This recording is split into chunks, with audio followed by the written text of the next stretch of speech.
రిషివర్మ ఒక corporate king. కోట్లు, ఆస్తి, అహంకారం. వస్త ఒక సాధారణ పల్లెటూరమ్మాయి. వీళ్ళిద్దరికి అసలు సంబంధమే లేదు. కానీ విధి విచిత్రమైన ప్లాన్ వేసింది. హాస్పిటల్ బెడ్ మీద ఉన్న తండ్రి ప్రాణం దక్కాలంటే రిషి వస్తమేలో తాళి కట్టాలి. ఇష్టం లేని పెళ్ళి, మూడుముళ్ళ ఒప్పందం. ఈ ద్వేషం ప్రేమగా మారుతుందా లేక ఆ బంధం మధ్యలోనే తెగిపోతుందా? తెలుసుకోవాలంటే ఈ ఎమోషనల్ స్టోరీ చూడండి. హైదరాబాద్ నగరం వర్షం ఆకుండా కురుస్తుంది. ఆకాశం చిల్లులు పన్నట్టుగా పడుతున్న ఆ వానకి హైటెక్ సిటీలోని నియాన్ లైట్లు రోడ్డు మీద రంగుల మసకలా కనిపిస్తున్నాయి. 42వ అంతస్తులో ఉన్న ఒక కార్పొరేట్ ఆఫీస్ గదిలో ఏసీ చల్లదనంలో రిషివర్మ కూర్చుని ఉన్నాడు. బయట ఉన్న తుఫాను కంటే అతని మనసులో ఉన్న ఆలోచనల వేగం ఎక్కువ. ప్రవీణ్, నాకు లాజిక్స్ అనవసరం. సోమవారం నాటికి ఆ విలీనం పూర్తవ్వాలి. సింగపూర్ టీంకి మన వాల్యుయేషన్ నచ్చకపోతే వెళ్ళిపోమని చెప్పు. వాళ్ళ అవసరం మనకు లేదు, మన అవసరమే వాళ్ళకు ఉంది. ఫోన్ కట్ చేసి విసుగ్గా టేబుల్ మీద విసిరేశారు రిషి.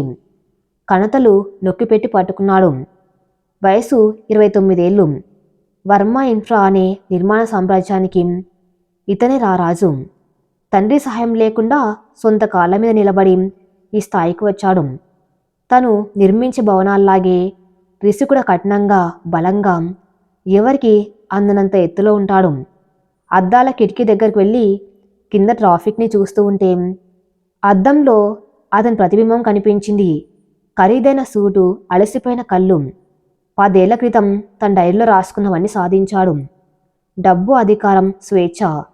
కానీ ఇలాంటి వర్షం పడి రాత్రుల్లో గుండె లోతుల్లో ఏదో తెలియని వెలితి అతన్ని వేధిస్తూనే ఉంటుంది.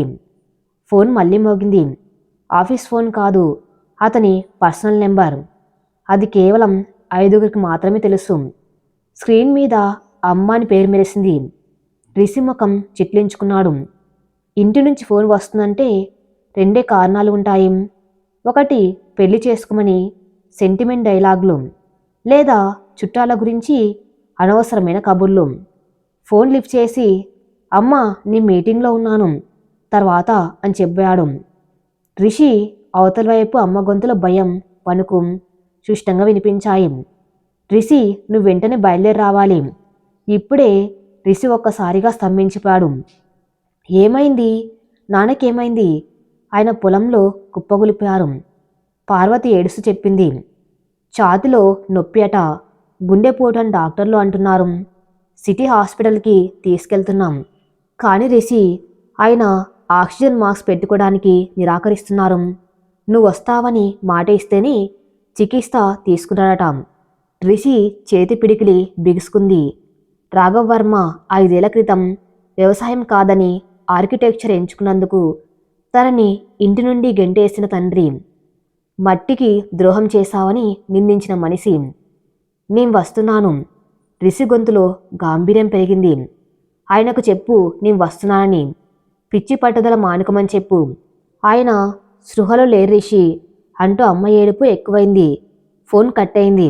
హైదరాబాద్ నుండి తూర్పుగోదావరి జిల్లాలోని రాంపురానికి వెళ్ళాలంటే సాధారణంగా 7 గంటలు పడుతుంది. కానీ రిషి తన ఆడి కారులో 5 గంటల్లోనే చేరుకున్నాడు. హైవే మీద కారు దూసుకెళ్తూ ఉంటే అతని పక్క సీటు ఖాళీగా ఉన్న గత శృతులు అతన్ని వెంటాడుతూనే ఉన్నాయి. ఆఖరి గొడవ అతనికి ఇంకా గుర్తుంది. మనుషులని బంధించే కాంక్రీట్ గూళ్ళు కడ్డానికి నువ్వు ఈ గడప దాటితే మళ్ళీ వెనక్కి రాను అని నిన్ను పెంచిన ఈ మట్టిని వదిలేస్తావా అని తండ్రి గర్జించాడు. ఈ మట్టి మీ కల్నాన్న, నాది కాదు అని రిషి తిరిగి అరిచాడు. 5 ఏళ్లుగా రాంపురంలో అడుగు పెట్టలేదు. డబ్బులు పంపేవాడు కానీ ఆ వెంటనే వెనక్కి వచ్చేవి. హైవే దాటి పల్లెటూరు మట్టి రోడ్ల మీదకు కారు రాగానే వర్షం తగ్గి చినుకులుగా మారింది. తడిమట్టి వాసన ఏసీలో నుండి కూడా రిషిని తాకింది. అది అతనికి ఇష్టం లేని వాసన కాదు, కానీ మర్చిపోవాలనుకున్న జ్ఞాపకం. ఊరి చివర ఉన్న చిన్న ఆసుపత్రి ముందు కారు ఆపాడు. మామిడి తోటల మధ్య ఉన్న ఆ తెల్లని భవనం రాఘవర్మ లాంటి భారీ మనిషి ప్రాణాన్ని కాపాడడానికి చాలా చిన్నదిగా అనిపించింది రిషికి. లోపలికి పరిగెత్తాడు. హాస్పిటల్ వాసన ముక్కుపుటాలను తాకింది. ఐసీ బయట బెంచ్ మీద అమ్మ కూర్చుని ఉంది. ఆమె చాలా చిక్కిపోయినట్లు బలహీనంగా కనిపించింది. అమ్మా అని పిలిచాడు. ఆమె తల ఎత్తి చూసింది. కళ్ళు ఎర్రగా ఉన్నాయి. రిషి అంటూ వచ్చి అతన్ని హత్తుకుని ఏడ్చింది. ఆ క్షణం రిషి సీఈఓ కాదు, కేవలం ఆలస్యంగా వచ్చిన కొడుకు మాత్రమే. నాన్న ఎలా ఉన్నారు అని అడిగాడు. స్థిమితంగానే ఉన్నారు ప్రస్తుతానికి. వెనక నుండి ఒక గొంతు వినిపించింది. రిషి వెనక్కి తిరిగాడు. ఐసీయూ తలుపు పక్కన ఒక యువతి నిలబడి ఉంది. 24 ఏళ్ళు ఉంటాయేమో. పసుపు రంగు కాటన్ చుడిదార్ వేసుకుని జడ వేసుకుని ఉంది. చేతిలో ఒక ఫైల్ ఉంది. ఆమె కళ్ళు పెద్దవి. ఏదో తెలియని గాంభీర్యం, అలసట వాటిలో కనిపిస్తున్నాయి. ఆమె రిషిని సూటిగా చూస్తుంది. ఎవరు నువ్వు? రిషి తన సహజమైన అధికార గొంతుతో అడిగాడు. డాక్టర్ ఎక్కడా? నేను డాక్టర్ని కాదు, ఆమె స్థిరంగా చెప్పింది. నా పేరు వసుధ. నాన్నగారికి గుండెపోటు వచ్చినప్పుడు నేను ఆయనతోనే ఉన్నాను. రిషి ముఖం చిట్లించాడు. ఆయనతోనా? పొలంలోనా? ఎవరు నువ్వు? పని మనిషివా? అది పొగరుగా అడిగిన ప్రశ్న అని రిషికి తెలుసు. కానీ ఆ సమయంలో ఉన్న ఆందోళన వల్ల అలా అడిగాడు. వసుధ ఏమాత్రం బెదరలేదు. పొలంలో ఆయన గుండె అయిపోయినప్పుడు సిపిఆర్ చేసింది నేను. అంబులెన్స్ ఆలస్యం అవుతూ ఉంటే ట్రాక్టర్ నడుపుకొని ఇక్కడికి తీసుకువచ్చింది నేను. ఇది హాస్పిటల్, ఇక్కడ గట్టిగా అరవకూడదని మీకు చెప్తున్నది కూడా నేనే, మిస్టర్ రిషి వర్మ. రిషి షాక్ అయ్యాడు. తనతో ఎవరు అలా మాట్లాడరు? వసుధ మన మనిషే రిషి, అమ్మ కలగజేసుకుంది. మన మనిషా? ఎప్పటి నుండి? నేనెప్పుడు చూడలేదే. రిషి ఆశ్చర్యపోయాడు. 5 ఏళ్లలో చాలా మారతాయి, వసుధ చల్లగా చెప్పింది. ఆమె ఫైల్ రిషికి ఇచ్చింది. ఇవి రిపోర్ట్స్, డాక్టర్ గారు మీతో మాట్లాడాలి. వెంటనే బైపాస్ సర్జరీ చేయాలి. కానీ ఆమె ఐసీ వైపు చూసింది. ఆయన సంతకం పెట్టడానికి ఒప్పుకోవటం లేదు. ఎందుకు?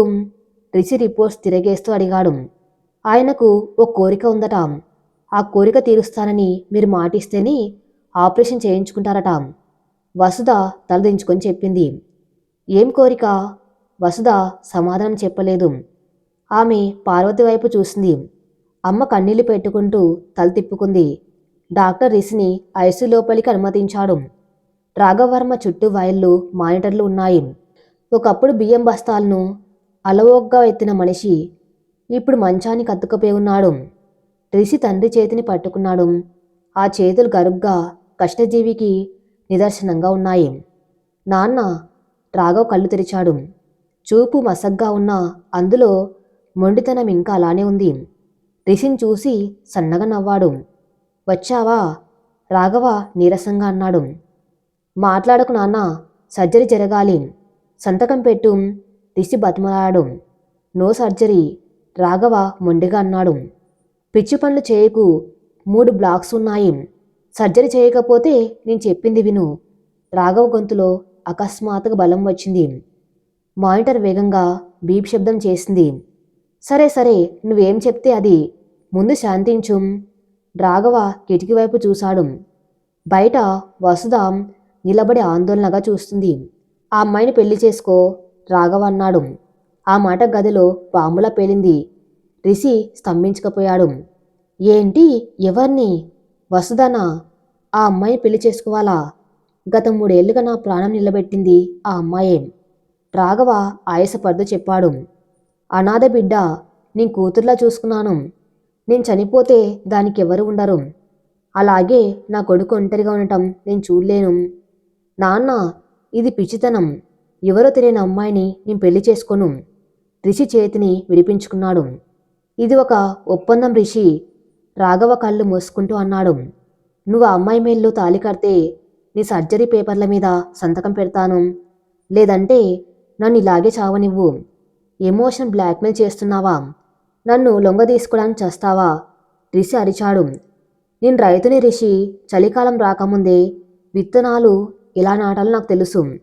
రాఘవ నెమ్మదిగా అన్నాడు. నిర్ణయం నీదే, నీకు 1 గంట టైం ఉంది. రిషి కోపంతో ఐసు బయటకు వచ్చాడు.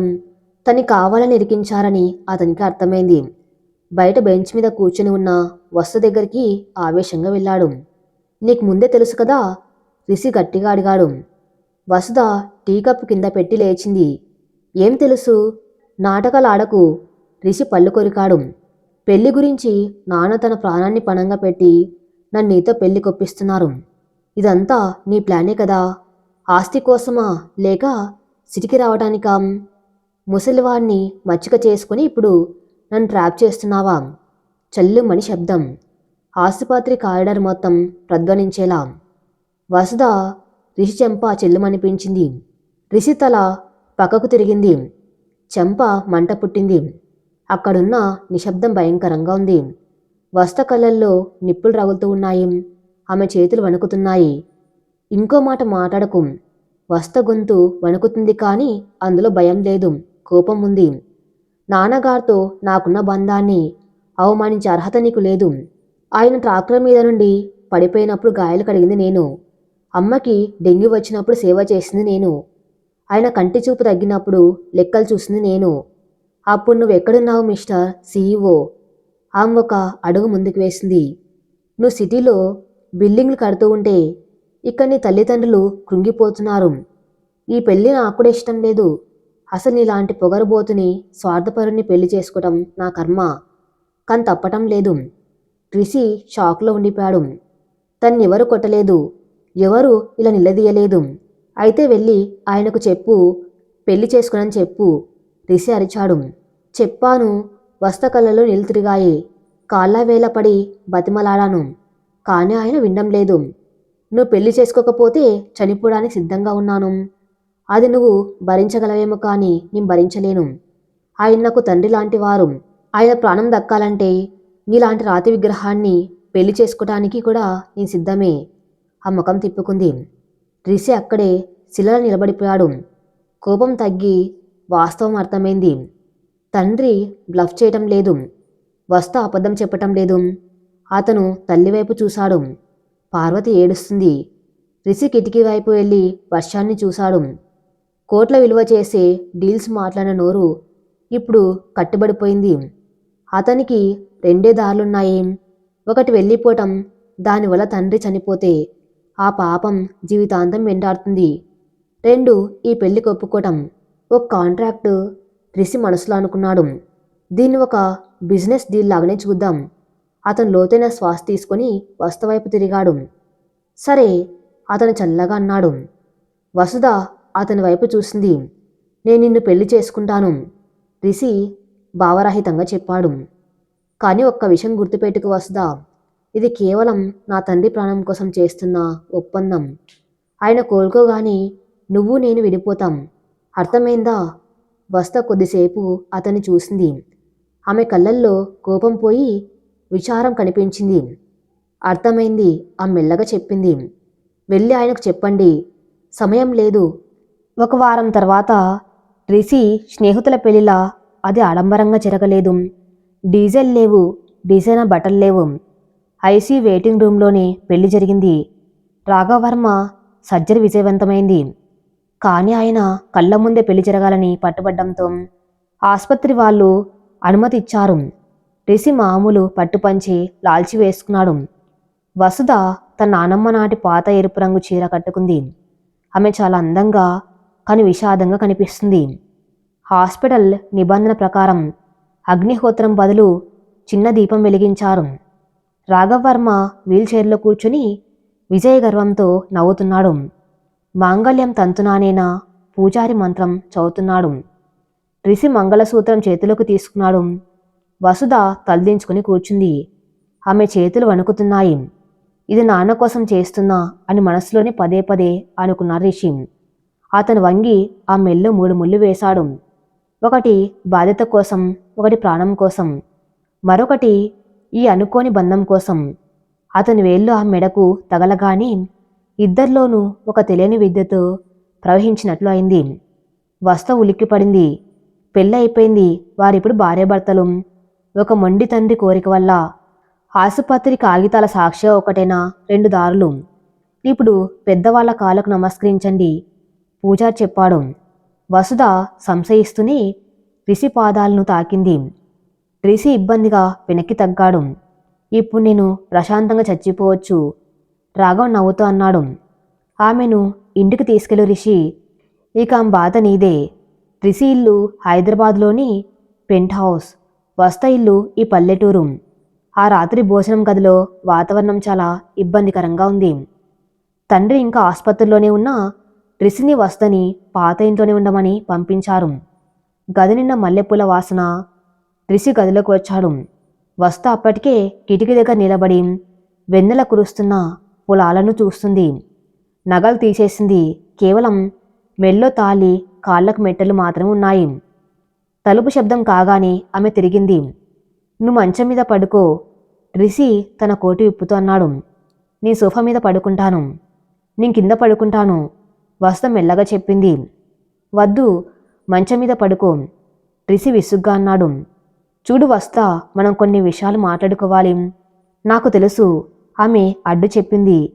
మీకు ఈ పెళ్ళి ఇష్టం లేదు, నేను ఇష్టం లేదు, మీకు మీ సిటీ లైఫ్ కావాలి. అవును, రిషి అన్నాడు. నాన్న కోలుకోగానే మనం విడాకులు తీసుకుందాం. అప్పటి వరకు మనం నటించవలసి ఉంటుంది. ఆమె ఏడుస్తుందని రిషి అనుకున్నాడు, కానీ వసుధ తల ఊపింది. సరే, సరేనా? రిషి ఆశ్చర్యపోయాడు. అవును, నాకు కూడా మీకు భారం అవటం ఇష్టం లేదు రిషి గారు. నేను స్కూల్ టీచర్ని, నాకు ఆశయాలు ఉన్నాయి. మీ అంత పెద్దవి కాకపోవచ్చు, కానీ నాకు అవి ముఖ్యం. ఆ మంచం మీద నుండి దిండు తీసుకొని సోఫా వైపు నడిచింది. హే, సోఫా మీద నేను పడుకుంటానన్నాను కదా, రిషి అడ్డుకున్నాడు. మీరు ఇంటికి వచ్చిన అతిథి, ఆమె స్థిరంగా చెప్పింది. గత 3 ఏళ్లుగా ఇది నా ఇల్లు. మీరు మంచం మీద పడుకోండి. వారం రోజులుగా సరిగా నిద్రపోయినట్లేరు. ఆమె సోఫా మీద ముడుచుకొని పడుకొని అతనికి వీపు చూపించింది. రిషి గది మధ్యలో అయోమయంగా నిలబడ్డాడు. ఆమె డబ్బు కోసమో దర్జా కోసమో ఆశపడుతుందని అనుకున్నాడు, కానీ ఆమెలో కనిపించింది ఆత్మగౌరవం. వెన్నెల వెలుగులో మెరుస్తున్న ఆ మెల్లుని తాళిని చూశాడు. అనుకోని బంధం అనుకున్నాడు. మంచం మీద పడుకొని సీలింగ్ ఫ్యాన్ వైపు చూస్తూ ఉండిపోయాడు. సమస్యలు తీరిపోయాయని అనుకున్నాడు, కానీ గదిలో ఉన్న ఆ కొత్త భార్యను చూస్తూ ఉంటే అసలు సమస్యలు ఇప్పుడే మొదలయ్యాయని అతనికి అనిపించింది. రామపురంలో తెల్లవారింది. కోడికూత కంటే ముందే ఇంటి ముందు కల్లాపి చెల్లుతున్న శబ్దం రిషికి మెలకువ తెప్పించింది. ఏసీ గదుల్లో మెత్తటి పరుపుల మీద నిద్రపోయే అలవాటున్న రిషికి ఆ పాత మంచం మీద నిద్ర సరిగా పట్టలేదు. ఒళ్ళంతా నొప్పులుగా ఉంది. కళ్ళు తెరిచి చూసేసరికి సోఫా మీద వస్తలేదు.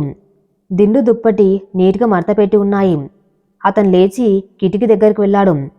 బయట పెరట్లో వస్త తులసి మొక్కకు పూజ చేస్తుంది. తడిసిన జుట్టుతో పసుపు రంగు చీరలో ఆమె ఒక అచ్చమైన పల్లెటూరు అమ్మాయిలా ఉంది. కానీ రిషికి ఆ దృశ్యం అందంగా అనిపించలేదు, ఒక బరువుగా అనిపించింది.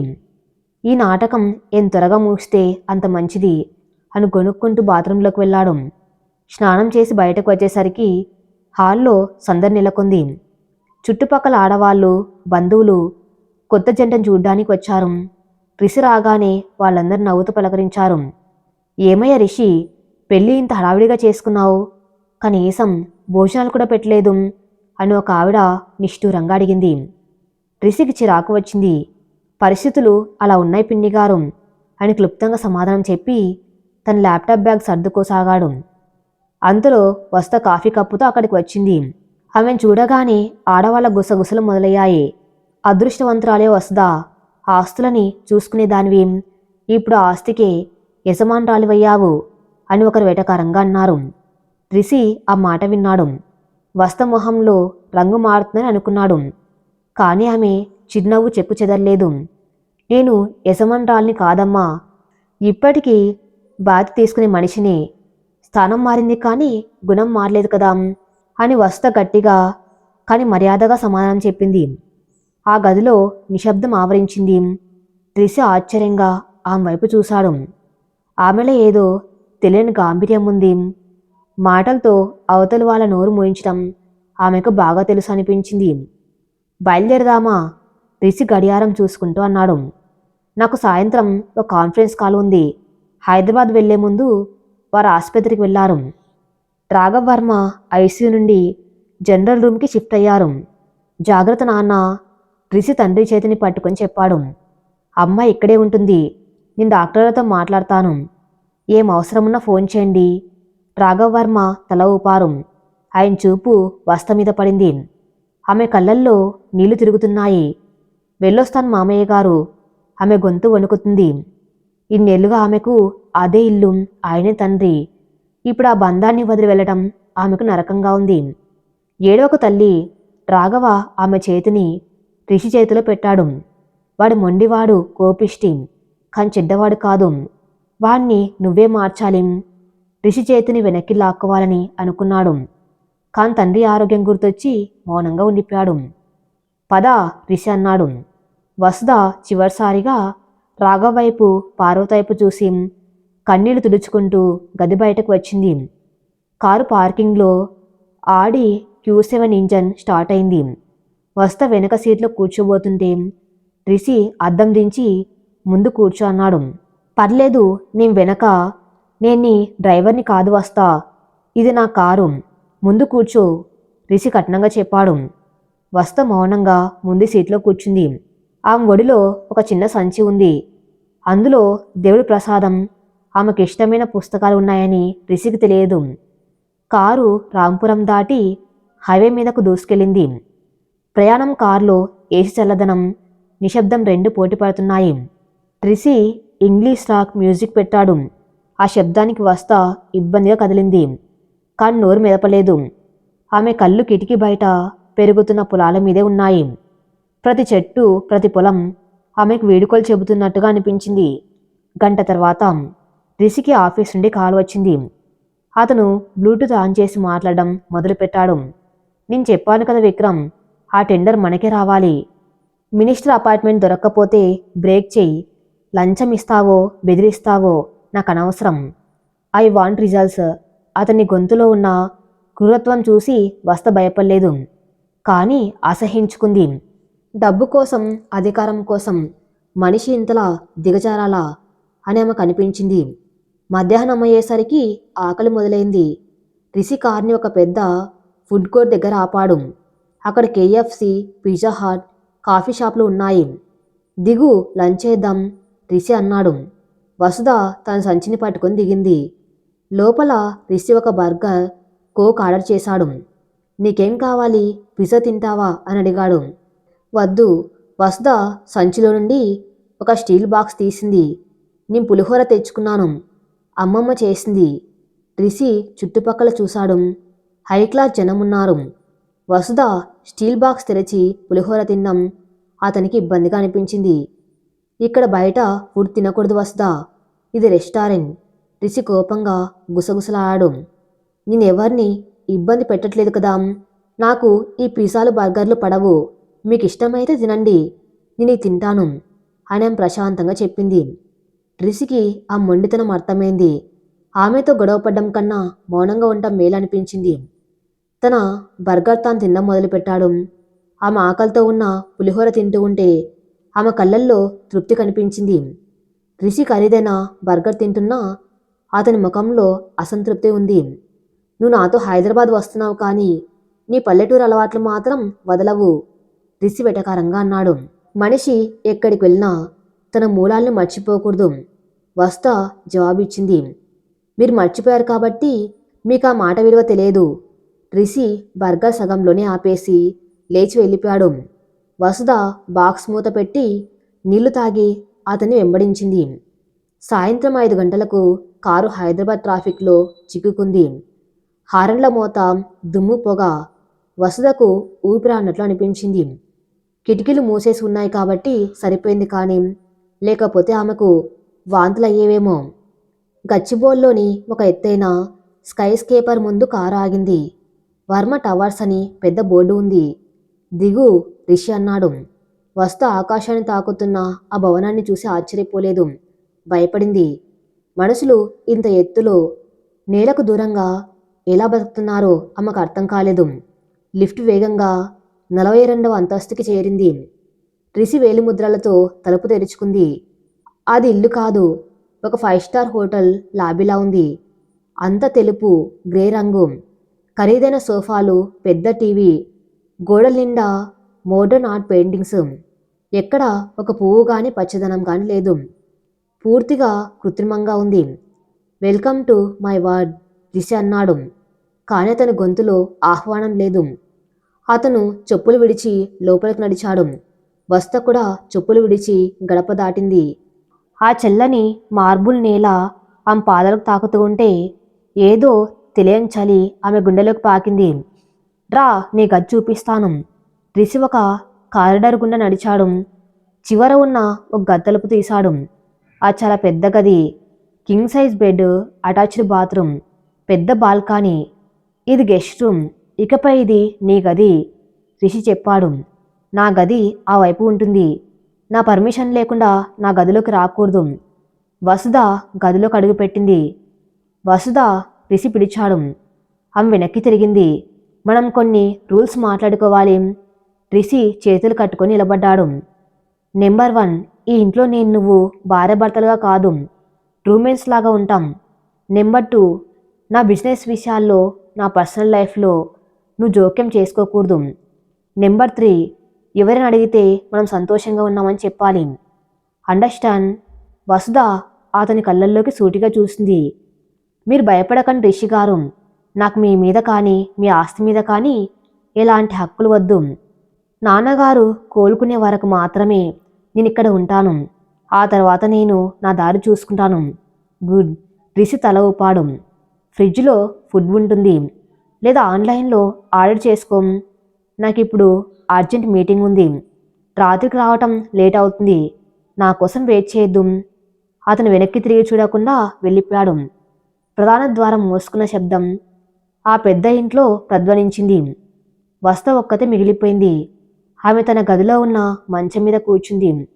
రామాపురంలో ఈ సమయానికి పక్షుల కిలకిల రాగాలు వినిపించేవి. అమ్మమ్మతో కబుర్లు చెప్పేది. కానీ ఇక్కడ భయంకరమైన నిశ్శబ్దం. ఆమె లేచి బాల్కనీలోకి వెళ్ళింది. 42వ అంతస్తు నుండి హైదరాబాద్ నగరం ఒక వెలుగుల సముద్రంలా కనిపిస్తుంది. లక్షల లైట్లు మెరుస్తున్నాయి. కానీ ఆ వెలుగులో తనకు తెలిసిన ఒక్క ముఖం కుల్లేదు. నేనెక్కడికి వచ్చాను ఆ మనసులో అనుకుంది. కన్నీరు ఆగలేదు. అప్పుడే డోర్ బెల్ మోగింది. వస్త ఉలిక్కిపడింది. రిషి మళ్ళీ వచ్చాడా? తాళం మర్చిపోయాడా? ఆమె కళ్ళు తుడుచుకొని హాల్లోకి వెళ్ళి తలుపు తీసింది. బయట ఒక అమ్మాయి నిలబడి ఉంది. మోడర్న్ బట్టల్లో, చేతిలో ఒక వైన్ బాటిల్ పట్టుకుని చాలా స్టైలిష్గా ఉంది. ఆమె రిషిలాగే సంపన్న వర్గానికి చెందిన అమ్మాయిలా ఉంది. హాయ్! ఆ అమ్మాయి వస్తను పైనుండి కింద వరకు వింతగా చూసింది. నువ్వు కొత్త పని మనిషివా? రిషి ఉన్నాడా? నేను తన గర్ల్ ఫ్రెండ్ శ్రేయని. వస్త రక్తం ఒక్కసారిగా గడ్డ కట్టినట్లయింది. పని మనిషి ఆ మాట ఆమె చెవుల్లో మారుమోగింది. రిషి తన గురించి ఎవరికి చెప్పలేదు. కనీసం తన ప్రియురాలికి కూడా. అయ్యో, మాట్లాడవేంటి? శ్రేయ విసుగ్గా లోపలికి అడుగుపెట్టింది. రిషి ఎక్కడా? సర్ప్రైజ్ ఇద్దామని వచ్చాను. వసుధ తలుపు పట్టుకుని అలాగే నిలబడింది. ఇప్పుడు తనేం చెప్పాలి? నేను అతని భార్యని అని చెప్తే జరిగే రచ్చ ఏంటి? లేదా మౌనంగా ఉండిపోవాలా? తన మెల్లోని తాలిని చీరకొంగుతో కప్పుకుంటూ వసుధ ఒక అడుగు వెనక్కి వేసింది. పని మనిషి ఆ మాట వస్తు చెవుల్లో సీసం కరిగించి పోసినట్లుగా వినిపించింది. ఆమె గుండె వేగం పెరిగింది. కానీ బయటకు మాత్రం శిలలా నిలబడిపోయింది. ఆమె ఎదురుగా నిలబడ్డ శ్రేయ చేతిలో వైన్ బాటిల్ పట్టుకొని వస్తును ఒక వస్తువులా, ఆ ఇంటి ఫర్నిచర్లో ఒక భాగంగా చూస్తుంది. వసుధ తన చీర కొంగును మెడ చుట్టూ గట్టిగా కప్పుకుంది. ఆ ఎర్రటి దారం, అందులో వేలాడుతున్న 3 ముళ్ళు ఎవరికంట పడకూడదని ఆమె ఆరాటం. తను రిషి భార్యనని చెప్తే ఈ క్షణమే ఈ మోడ్రన్ అమ్మాయి ముందు తను ఎవరో నిరూపించుకుంటేం. కాని వస్త మనసులో రాఘవర్మ గారి ముఖం మెదిలింది. రిషి మొండివాడు, కానీ చెడ్డవాడు కాదు. వాణ్ణి నువ్వే మార్చాలి. ఇప్పుడు తను నిజం చెప్తే ఇక్కడ గొడవ జరుగుతుంది. అది రిషికి తెలిస్తే తండ్రికి ఫోన్ చేసి గొడవ పడవచ్చు. గుండె ఆపరేషన్ చేయించుకున్న రాఘవ గారికి ఈ వార్త తెలిస్తే ఏమవుతుందన్న భయం వస్తను కట్టిపడేసింది. ఏంటి చెప్తుంటే వినపడట్లేదా? చెవిటి దానివా? శ్రేయ చిరాగ్గారిచింది. ఆమె తన హై హీల్ చెప్పులను సోఫా పక్కన విసిరేసి దర్జాగా సోఫాలో కూర్చుంది. నాకొక గ్లాస్ వాటర్ తీసుకురా. అలాగే ఫ్రిడ్జ్లో ఐస్ క్యూబ్స్ ఉంటే పట్టుకురా. వసుధ ఊపిరి బిగపట్టింది. తన సొంత ఊర్లో ఆ స్కూల్లో టీచర్గా ఉన్నప్పుడు అందరూ ఆమెకు నమస్కారం పెట్టేవారు. రాఘవర్మ గారి ఇంట్లో ఆమెను కూతుర్లా చూసుకునేవారు. కానీ ఇక్కడ తన భర్త ఇంట్లో ఆమె ఒక పని మనిషిగా మారింది. సరేనమ్మా, వస్తా అతి కష్టం మీద గొంతు పిగిల్చుకొని చెప్పింది. ఆమె వంటింట్లోకి నడిచింది. అది వంటిల్లు కాదు, ఒక ప్రయోగశాలలా ఉంది. అన్నీ మిషన్లే. ఎక్కడ మట్టి కుండలు లేవు, రాగి పాత్రలు లేవు.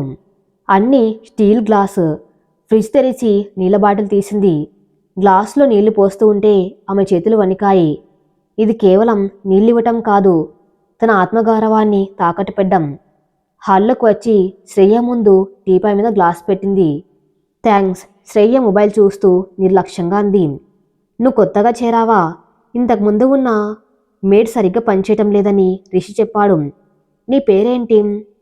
వసుధ పెదాలు తరారిపోయాయి. వసుధ? ఓకే వస్తా. రిషి వచ్చేలోపు ఆ బెడ్రూమ్స్ క్లీన్ ఉన్నాయో లేదు చూడు, నాకు డస్ట్ అలర్జీ. శ్రేయ ఆజ్ఞాపించింది. వస్తకు ఏడుపు తన్నుకుంటూ వచ్చింది. తన గది, తన భర్త గది. ఇప్పుడు ఆమె ఒక పని మనిషిలా వాటిని శుభ్రం చేయాలి. కానీ ఆమె మౌనంగా తల ఊపి తన గదిలోకి వెళ్ళిపోయింది. తలుపు వేసుకోగానే ఆమె కాళ్ళలో సత్తువ మొత్తం పోయినట్లు అనిపించింది. తలుపు కానుకొని నేల మీద కూర్చుండిపోయింది. కళ్ళల్లో నుండి నీరు చెంపల మీదగా జారి నేల మీద పడ్డాయి. నేనెందుకు ఒప్పుకున్నా నీ పెళ్లికి? నాన్నగారి ప్రాణం కోసం నా జీవితాన్ని బలి చేస్తున్నానా? ఆమె తన్ను తాను ప్రశ్నించుకుంది. గంట తర్వాత రిషి కార్ పార్కింగ్ లాట్లో ఆపాడు. తల బరువుగా ఉంది. మీటింగ్ అనుకున్నంత బాగా జరగలేదు. సింగపూర్ క్లయింట్స్ ఇంకా పేచీలు పెడుతున్నారు. వాటన్నిటికంటే ఎక్కువగా ఇంట్లో తన కోసం ఎదురు చూస్తున్న ఆ కొత్త భార్య అనే సమస్య అతన్ని వేధిస్తుంది. ఎలాగలా సర్దుకుపోవాలి. కొన్నాళ్ళు భరిస్తే చాలు అని తన్ను తాను సముదాయించుకుంటూ లిఫ్ట్ ఎక్కాడు. 42వ అంతస్తు. తలుపు తీసి లోపలికి అడుగుపెట్టాడు. హాల్లో సోఫాలో కూర్చుని టీవీ చూస్తున్న శ్రేయను చూడగానే రిషి గుండె ఆగినంత పడైంది. శ్రేయ! రిషి చేతిలోని బ్యాగు జారి కింద పడింది. శ్రేయ పరిగెత్తుకుంటూ వచ్చి అతన్ని హగ్ చేసుకుంది. Hi baby. సర్ప్రైజ్. రిషి ఒంటికి విద్యుత్ షాక్ తగిలినట్లయింది. అతను వెంటనే ఆమెను పక్కకు నెట్టాడు. అతని కళ్ళు భయంతో ఇల్లంతా వెతికాయి. వస్తా ఎక్కడా? ఆమె శ్రేయతో ఏం చెప్పింది? గొడవ జరిగిందా? ఏమైంది రిషి? ఎందుకంత టెన్షన్ పడుతున్నావు? శ్రేయ ఆశ్చర్యంగా అడిగింది. నువ్వు ఇక్కడికి ఎందుకు వచ్చావు నాకు చెప్పకుండా? రిషి గొంతులో వణుకు ఉంది. చెప్పాను కదా సర్ప్రైజ్ అని. అయినా నీకు కొత్త మేడ్ దొరికేసిందిగా, ఇంకేంటి ప్రాబ్లం? ఆమె కాస్త పల్లెటూరి మొహంలా ఉంది కానీ పని బాగానే చేసేలా ఉంది. శ్రేయ నవ్వుతూ అంది. రిషి స్తంభించకపోయాడు. కొత్త మేడ్? అవును వసుధ. పేరు కూడా పాతకాలం పేరు. శ్రేయ వెటకారంగా నవ్వింది. పాపం భయస్త్రాల్లా ఉంది. నేను రాగానే నీళ్ళిచ్చి గదిలోకి వెళ్ళిపోయింది. పిలువు, కాఫీ పెట్టమని. రిషికి ఊపిరి అన్నట్లయింది. అదే సమయంలో అసహ్యం కూడా వేసింది. వసుధ నిజం చెప్పలేదు. ఆమె తన్ను తాను పని మనిషిగా పరిచయం చేసుకుంది. తన పరువు నిలబెట్టింది. కాని తన భార్యను పని మనిషి అని పిలుస్తూ ఉంటే రిషికి ఏదో తెలియని బాధ కలిగింది. శ్రేయ, నాకు తలనొప్పిగా ఉంది. నువ్వు వెళ్ళు, రిషి చెప్పాడు. వాట్? నేను ఇప్పుడే వచ్చాను రిషి. డిన్నర్ ఆర్డర్ చేశాను. మనం కలిసి తినాలి. శ్రేయ మారం చేసింది. శ్రేయ ప్లీజ్. నో రిషి, నువ్వెప్పుడూ ఇంతే. వర్క్. ఈరోజు నేను వెళ్ళను. ఆ మళ్ళీ సోఫాలో కూర్చుంది. వసుధ అని గట్టిగా పిలిచింది. రిషి ఆపలేకపోయాడు. గత్తలుపు తెరుచుకుంది. వసుధ బయటకు వచ్చింది. ఆ ముఖం కడుక్కొని ఉంది కానీ కళ్ళు ఎర్రగా ఉన్నాయి. ఆమె రిషి వైపు చూడలేదు. నేలచూపులు చూస్తూ నిలబడింది. రిషి ఆమెను చూశాడు. ఆ పసుపు రంగు చీరలో ఎలాంటి ఆభరణాలు లేకుండా నిరాడంబరంగా ఉన్న ఆమె తన హైటెక్ ఇంట్లో ఒక పరాయిదానిలా కనిపించింది. ఆ మెల్లో తాళి కనిపించకుండా కొంగు కప్పుకొని ఉండటం రిషి గమనించాడు. వసుధ, సాహెబ్ వచ్చారు చూడు, కాఫీ తీసుకురా, శ్రేయ ఆదేశించింది. వసుధ మౌనంగా వంటింట్లోకి వెళ్ళింది. రిషికి ఆ క్షణం అక్కడ ఉండబుద్ధి కాలేదు. కానీ శ్రేయకు నిజం చెప్తే జరిగే రచ్చ తట్టుకునే శక్తి అతనికి లేదు. అతను కూడా మౌనంగా తన బెడ్రూమ్లోకి వెళ్ళి బట్టలు మార్చుకుని వచ్చాడు. ఆ రాత్రి భోజనం రిషి జీవితంలో అత్యంత ఇబ్బందికరమైన సంఘటన. డైనింగ్ టేబుల్ మీద శ్రేయ ఆర్డర్ చేసిన పిజ్జా, పాస్తా బాక్సులు ఉన్నాయి. రిషి శ్రేయ కుర్చీలో కూర్చున్నారు. నువ్వు కూడా ప్లేట్స్ పెట్టుకో, వసుధ వడ్డించు, శ్రేయ అంది. మేం తిన్నాక నువ్వు తినొచ్చులే, వసుధ ప్లేట్స్ అడుగుతుంది. రిషి ఆమె చేతులను గమనించాడు. ఆమె చేతికి ఉన్న గోరింటాకు ఇంకా ఎర్రగానే ఉంది. పెళ్లి జరిగి వారం కూడా కాలేదు.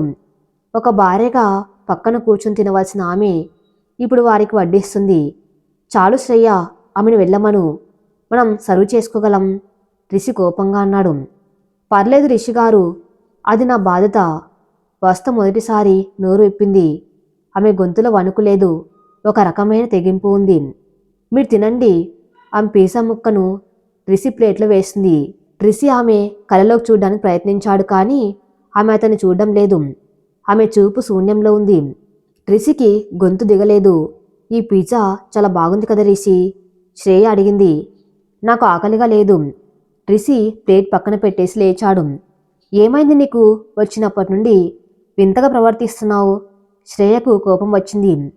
I said I'm not hungry, Rishi అరిచాడు. ఆ అరుపుకి గది మొత్తం దద్దరిల్లింది. శ్రేయ ఉలిక్కిపడింది. వసుధ చేతిలో టిష్యూ పేపర్స్ బాక్స్ కింద పడింది. ఫైన్, నీకు మూడు లేకపోతే నన్నెందుకు పిలిచావు? నేనెందుకు ఇక్కడ ఉండటం? శ్రేయ తన బ్యాగ్ తీసుకొని లేచింది. నువ్వు ఎప్పటికి మారవు రిషి. నీ ఈగో, నీ వర్క్, ఇవే నీకు ముఖ్యం. ఆమె విసురుగా వెళ్ళిపోయింది. ప్రధాన ద్వారం దడేలుమని మూసుకుంది. ఇంట్లో మళ్ళీ నిశ్శబ్దం. కానీ ఈసారి అది ప్రశాంతంగా లేదు. తుఫానుకు ముందు ఉండే నిశ్శబ్దంలా ఉంది. రిషి డైనింగ్ టేబుల్ దగ్గరే నిలబడి ఉన్నాడు. వసుధ టేబుల్ క్లీన్ చేస్తుంది. అతను ఆమె దగ్గరికి వెళ్ళాడు. ఎందుకు, రిషి అడిగాడు. అతని గొంతులో కోపం, పశ్చాత్తాపం రెండూ ఉన్నాయి. ఎందుకు నువ్వు భార్యవని చెప్పలేదు? ఎందుకు పని మనిషిలా నటించావు? వసుధ క్లీన్ చేయటం ఆపేసింది.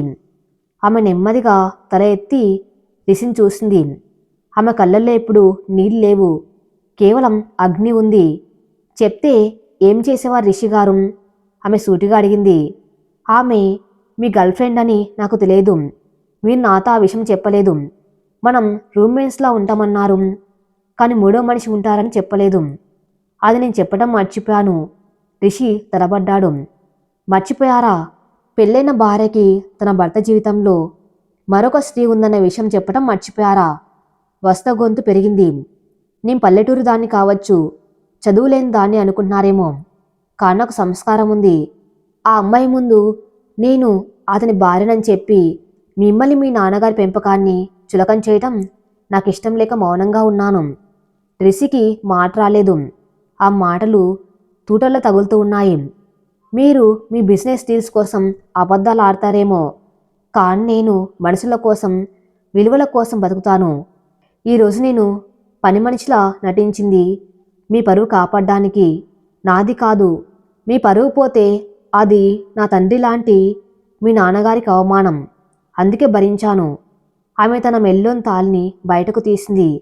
ఆ తాళిని కొంగులు దాచుకున్న ప్రతి క్షణం నా గుండె ఎంత బరువుగా ఉందో మీకు అర్థం కాదు. ఇంకెప్పుడు నన్ను ఇలాంటి పరిస్థితిలోకి నెట్టకండి. నేను మీ భార్యగా నటించడానికి ఒప్పుకున్నాను, కానీ మీ బానిసగా ఉండడానికి కాదు. ఆమె చేతిలోని క్లాత్ టేబుల్ మీద విసిరేసి తన గదిలోకి వెళ్ళిపోయింది. తలుపు గట్టిగా వేసుకున్న శబ్దం రిషి గుండెల్లో మారుమోగింది. రిషి సోఫాలో కుప్పగొలిపాడు. తన జీవితంలో ఎంతోమందిని డీల్ చేశాడు, ఎన్నో క్లిష్టమైన సమస్యలను పరిష్కరించాడు. కానీ ఈరోజు ఒక మామూలు పల్లెటూరు అమ్మాయి ముందు తాను ఓడిపోయినట్లు అనిపించింది. ఆమెలో ఉన్న ఆత్మవిశ్వాసం, ఆ తెగింపు అతన్ని భయపెట్టాయి. అదే సమయంలో ఆమె పట్ల ఒక తెలియని గౌరవం కూడా కలిగింది. తనను అంత మాట అనినా శ్రేయ ముందు తన పరువు కాపాడింది. చీకటి గదిలో వెలుగు. వసుధ తన గదిలో మంచం మీద కూర్చుంది. ఆమె శరీరం వణుకుతుంది. ఇందాక మాట్లాడిన ఆవేశం తగ్గిపోయి ఇప్పుడు భయం, బాధ ముంచుకొస్తున్నాయి. ఆమె తన సంచిలో నుంచి చిన్న ఫోటో ఫ్రేమ్ తీసింది. అందులో ఆమె తల్లిదండ్రుల ఫోటో ఉంది. చిన్నప్పుడే చనిపోయిన తన తల్లిదండ్రులను చూసుకుంటూ ఆమె కన్నీళ్లు పెట్టుకుంది. అమ్మ నాన్నగారు బాగుండాలని నేను ఈ నరకంలోకి వచ్చాను, కానీ ఇక్కడ ఊపిరి ఆడడం లేదు, నన్ను కాపాడండి అని ప్రార్థించింది. ఆమె ఆ సంచిలో నుంచి ఒక చిన్న భగవద్గీత పుస్తకాన్ని తీసింది. అది రాఘవ్ గారు ఆమెకు బహుమతిగా ఇచ్చారు. కర్మణ్యేవాధికారస్తే మా ఫలేగా కదాచన. ఆ మాటలు ఆమెకు కొండంత బలాన్నిచ్చాయి. తనిక్కడ ఒక పని కోసం వచ్చింది. రాఘవ్ గారి ఆరోగ్యం కుదిరపడాలి. అప్పటి వరకు ఈ రాక్షస ప్రపంచంలో తాను కూడా ఒక రాక్షసిలా కాకపోయినా ఒక యోధురాల్లా పోరాడాలి. బయట హాల్లో రిషి లైట్లు అన్నీ ఆపేశాడు. చీకట్లో కిటికీ దగ్గర నిలబడి సిటీ లైట్స్ చూస్తున్నాడు. నిన్నటి వరకు ఆ లైట్లు అతనికి విజయానికి చిహ్నంగా కనిపించేవి, కానీ ఈరోజు అవి ఒంటరితనానికి నిదర్శనంగా కనిపించాయి. ఆ పక్క గదిలో ఉన్న వసుధ తన జీవితంలోకి అనుకోకుండా వచ్చిన ఈ బంధం కేవలం ఒక సంతకం మాత్రమేనా, లేక అంతకు మించి ఏదైనా ఉందా? అతని ఫోన్ మోగింది. హాస్పిటల్ నుండి రిషి ఉలిక్కిపడి ఫోన్ లిఫ్ట్ చేశాడు. హలో రిషి గారు, నేను డాక్టర్ని. మీ నాన్నగారు రిషి గుండె ఆగిపోయినంత పనైంది. నాన్నకేమైంది? ఆయన స్పృహలోకి వచ్చారు, చాలా యాక్టివ్గా ఉన్నారు. ఇప్పుడు మీతో మీ భార్యతో వీడియో కాల్ మాట్లాడాలట. అర్జెంటుగా వీడియో కాల్ ఆన్ చేయండి. రిషి ఊపిరి పీల్చుకున్నాడు, కానీ మరో క్షణం టెన్షన్ మొదలైంది. ఇప్పుడు వసుధతో కలిసి వీడియో కాల్ మాట్లాడాలి. ఇందాక జరిగిన గొడవ తర్వాత ఆమె తనతో కలిసి నటిస్తుందా? అతను వసుధ గది తలుపు తట్టాడు. వసుధ తలుపు తీయలేదు.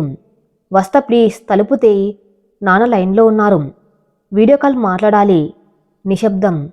రిషికి భయం వేసింది. ఆమె కోపంలో ఏమైనా చేసుకుందాం, లేక తనతో మాట్లాడకూడదని నిర్ణయించుకుందాం.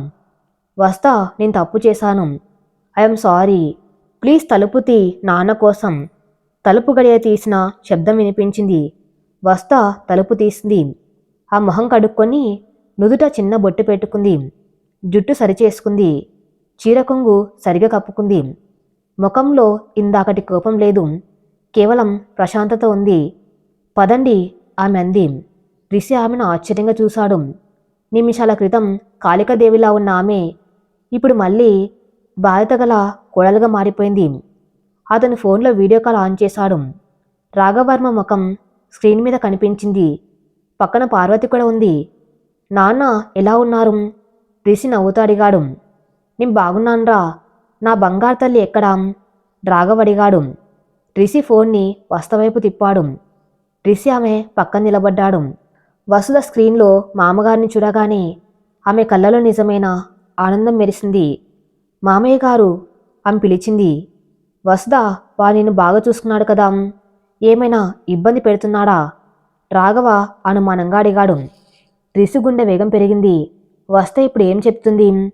వసుధ రిషి వైపు ఒక క్షణం చూసింది. తర్వాత మళ్ళీ ఫోన్ వైపు చూసి చిరునవ్వు నవ్వింది. చాలా బాగా చూసుకున్నారు మామయ్య గారు, నన్ను రాన్లా చూసుకుంటానని మాట ఇచ్చారు. మీరు కంగారు పడకండి, త్వరగా కోలుకొని ఇంటికి రండి అని చెప్పింది. రిషి ఆమె వైపు చూస్తూ ఉండిపోయాడు. ఆమె అబద్ధం చెప్తుంది, కానీ ఆ అబద్ధం తన కోసం కాదు, ఆ ముసలి ప్రాణం కోసం. సంతోషం తల్లి, సంతోషం, ఇదే నాకు కావాల్సింది. రాఘవ్ వర్మ కళ్ళల్లో తృప్తి కనిపించింది. కాల్ కట్ అయింది. రిషి ఫోన్ జోబులు పెట్టుకున్నాడు. గదిలో నిశ్శబ్దం. థ్యాంక్ యూ, రిషి మెల్లిగా అన్నాడు, నాన్న కోసం అబద్ధం చెప్పినందుకు. వసుధ అతని వైపు తిరిగింది. అది అబద్ధం కాదు రిషి గారు, అది నా ఆశ. ఎప్పటికైనా మీరు మారతారని, మనుషుల విలువ తెలుసుకుంటారని ఒక చిన్న ఆశ. ఆ ఆశ నిజం కాకపోతే అప్పుడు అది అబద్ధం అవుతుంది. ఆమె మళ్ళీ తన గదిలోకి వెళ్ళిపోయి తలుపు వేసుకుంది. రిషి హాల్లో ఒంటరిగా నిలబడ్డాడు. ఆ మాటలు అతన్ని వెంటాడుతున్నాయి. ఎప్పటికైనా మీరు మారతారని. ఆ రాత్రి రిషికి నిద్ర పట్టలేదు. తన ఎయిర్ కండిషనర్ గది కూడా ఉక్కపోస్తున్నట్లు అనిపించింది. వసుధ అని ఈ పల్లెటూరు అమ్మాయి తన కార్పొరేట్ సామ్రాజ్యాన్ని కాదు, తన మనసులోని సామ్రాజ్యాన్ని షేక్ చేస్తుందని అతనికి అర్థమైంది. ఆ మరుసటి రోజు ఉదయం హైదరాబాద్ నగరం ఎప్పట్లాగే తన హడావిడి మొదలుపెట్టింది. కానీ 42వ అంతస్తులోని ఆ పెంట్ హౌస్లో మాత్రం నిశ్శబ్దం రాజ్యం వెళ్తుంది. రిషికి మెలకు వచ్చేసరికి ఉదయం 8 గంటలు దాటింది. సాధారణంగా అతను 6 గంటలకే జిమ్లో ఉండేవాడు. కానీ నిన్న రాత్రి జరిగిన సంఘటనలు, మనసులో రేగిన అలజడి అతన్ని నిద్ర లేవనీయలేదు. తల పగిలిపోతున్నట్లు ఉంది. అతను బెడ్ మీద నుండి లేచి కాఫీ కోసం వంటింట్లోకి వెళ్ళాడు. వంటింట్లో కాఫీ వాసన గుప్పుమంటుంది. రిషి ఆశ్చర్యపోయాడు. తనింకా మిషన్ ఆన్ చేయలేదు. అక్కడ వస్తా నిలబడి ఉంది. ఆమె చేతిలో 2 కప్పులు ఉన్నాయి. ఆమె అదే పసుపు రంగు కాటన్ చీరలో ఉంది. బహుశా ఆమె దగ్గర ఉన్నవి 2 చీరలు కావచ్చు. ఆ ముఖం ప్రశాంతంగా ఉంది. నిన్నటి ఆవేశం ఆనవాళ్లు కూడా లేవు. కాఫీ అని ఆమె ఒక కప్పును రిషి వైపు పెట్టింది. రిషి సంశయిస్తూనే కప్పు తీసుకున్నాడు. Thanks and good morning. Vasudha తల ఊపింది తప్ప సమాధానం చెప్పలేదు. ఆమె తన కప్పు తీసుకొని బాల్కన్ వైపు నడిచింది. రిషి కాఫీ సిప్ చేశాడు. అద్భుతంగా ఉంది. ఆ కాఫీ మిషన్తో తను చేసే కాఫీ కంటే ఆమె చేతి కాఫీలో ఏదో తెలియని రుచి ఉంది. అతను ఆమె వెనుక బాల్కన్లోకి వెళ్ళాడు. ఆమె రైలింగ్ పట్టుకొని నగరాన్ని చూస్తుంది. వసుధ, రిషి పిలిచాడు. ఆమె వెనక్కి తిరిగింది. ఈరోజు మనం బయటికి వెళ్తున్నాం, రెడీ అవ్వు, రిషి చెప్పాడు. ఎక్కడికి? ఆమె క్లుప్తంగా అడిగింది. షాపింగ్కి, రిషి చెప్పాడు. ఆ ముఖంలో తిరస్కారం కనిపించగానే వెంటనే మాట మార్చాడు. నీకోసం కాదు, నాన్న కోసం. రేపు నాన్న వీడియో కాల్ చేస్తే నువ్వు ఇదే బట్టల్లో కనిపిస్తే ఆయనకు అనుమానం వస్తుంది. నేను నిన్ను సరిగ్గా చూసుకోవటం లేదని బాధపడతారు. ఆయన సంతోషం కోసమే కదా మనం ఈ నాటకం ఆడుతున్నాం. రిషికి తెలుసు నాన్ననే మంత్రం వేస్తే వస్తా కాదనలేదని. వస్తా ఒక్క క్షణం ఆలోచించి సరే అంది. కాన్న ఖరీదైన బట్టలు వద్దు, సాధారణమైనవి చాలు. అది అక్కడ చూద్దాంలే, గంటలో రెడీ అవ్వు, రిషి చెప్పి తన గదిలోకి వెళ్ళిపోయాడు. గంట తర్వాత రిషి కార్ జూబ్లీహిల్స్లోని ఒక పెద్ద లగ్జరీ మాల్ ముందు ఆగింది. రిషి బ్రాండెడ్ జీన్స్ టీషర్ట్ వేసుకుని చాలా స్టైలిష్గా ఉన్నాడు. పక్కన వస్తా తన పాద చీరలో జడ వేసుకుని నుదుట బొట్టుతో ఉంది. వారిద్దరు నడుస్తూ ఉంటే చుట్టుపక్కల జనం వింతగా చూస్తున్నారు. ఒక కోటీశ్వరుడు తన పని మనిషితో వచ్చాడా అన్నట్లు వారి చూపులు ఉన్నాయి. రిషి ఆ చూపులను గమనించాడు కానీ పట్టించుకున్నట్లు నటించాడు. వస్త మాత్రం తలదించుకొని నడుస్తుంది. ఆ ఏసీ గదుల చల్లదనం, ఆ దగదగలాడే లైట్లు ఆమెకు అసౌకర్యంగా ఉన్నాయి. రిషి ఆమెను ఒక ఖరీదైన డిజైనర్ బోటిక్లోకి తీసుకెళ్లాడు. అక్కడ ఒక్కో డ్రెస్ వేలల్లో కాదు, లక్షల్లో ఉంది.